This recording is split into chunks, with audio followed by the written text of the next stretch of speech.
नमस्कार, आप देख रहे हैं चुनाव आज तक और आपके साथ मैं हूं सईद अंसारी। स्वागत है आपका।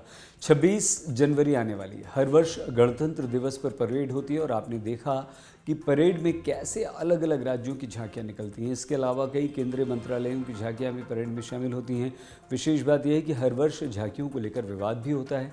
दरअसल जिन राज्यों को झांकी परेड में शामिल नहीं किया जाता और अगर उन राज्यों में विपक्ष की सरकार है तो वो केंद्र सरकार पर भेदभाव का आरोप लगा देती है।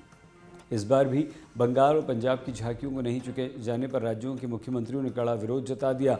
हालांकि मुद्दा सीधा चुनाव से जुड़ा नहीं है, लेकिन राजनीति की दृष्टि से महत्वपूर्ण है। आज की चुनावी क्लास में हम आपको गणतंत्र दिवस की परेड के लिए झांकियों का चयन कैसे होता है, इसके लिए क्या मापदंड होते हैं और कैसे अंतिम निर्णय कौन करता है, सब बताएंगे। तो आइए सबसे पहले जानते हैं कि परेड के लिए झांकियों का चुनाव कौन करता है। गणतंत्र दिवस परेड की झांकियों का चयन और इसकी पूरी जिम्मेदारी रक्षा मंत्रालय की होती है।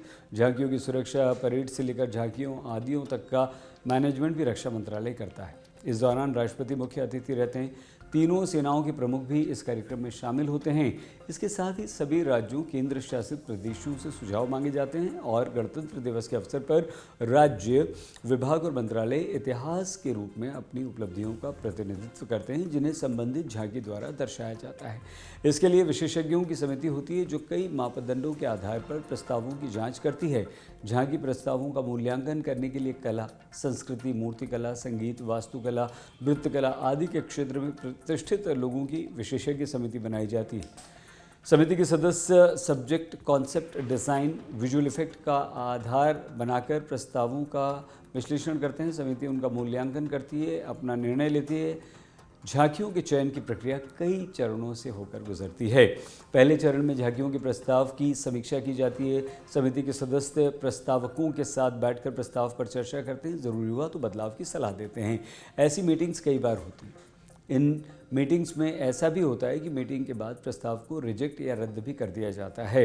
झांकियों के सिलेक्शन के बाद दूसरे चरण में राज्यों से 3D मॉडल मंगवाए जाते हैं। तय मानकों पर उनकी चर्चा होती है।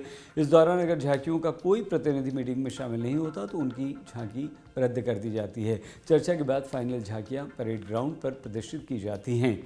रक्षा मंत्रालय के पास झांकियों के चयन की जिम्मेदारी रहती है, लेकिन वो अपनी तरफ से किसी मॉडल बनाने वाली कंपनी का प्रस्ताव नहीं देती। इसके साथ ही झांकियों के मॉडल पर सिर्फ राज्यों के नाम लिखे जा सकते हैं। ये अंग्रेजी या हिंदी में हो सकते हैं। राज्यों, केंद्र शासित प्रदेशों, विभागों, मंत्रालयों की तरफ से डिज़ाइन के 3 मॉडल पेश किए जाते हैं, जिनमें से एक का चयन किया जाता है। झांकी के लिए वाहन, कलाकार, उनकी वेशभूषा, लोक संगीत वगैरह की जिम्मेदारी संबंधित राज्य, केंद्र शासित प्रदेश या विभाग, मंत्रालय की ही होती है। रक्षा मंत्रालय हर वर्ष परेड की एक थीम तय करता है। इस वर्ष की थीम रखी गई है विकसित भारत और भारत लोकतंत्र की मातृका। जानकारी के अनुसार इस वर्ष बंगाल, पंजाब की झांकियों को इसलिए रिजेक्ट किया गया क्योंकि उनका इस थीम से मेल नहीं था। रक्षा मंत्रालय झांकियों के लिए बेसिक गाइडलाइंस भी तय करता है। गाइडलाइंस में बताया जाता है कि झांकी के लिए प्रतिष्ठित संस्थानों के डिज़ाइनर्स की मदद लीजिए। साथ ही electronic display wall, robotics, 3D printing, special effects के इस्तेमाल के बारे में दिशा निर्देश होते हैं। मंत्रालय झांकी को बनाने में इको फ्रेंडली मटेरियल के उपयोग पर भी जोर देता है। तो उम्मीद है गणतंत्र दिवस की झांकियों से संबंधित ये जानकारी आपको अच्छी लगी होगी। चुनाव से संबंधित कोई भी जानकारी के लिए आप चुनाव आज तक देखते रहिए और हाँ, हमारा चैनल लाइक और सब्सक्राइब करना बिल्कुल मत भूलिएगा। प्लीज़ अपना बहुत ख्याल रखिए। नमस्कार।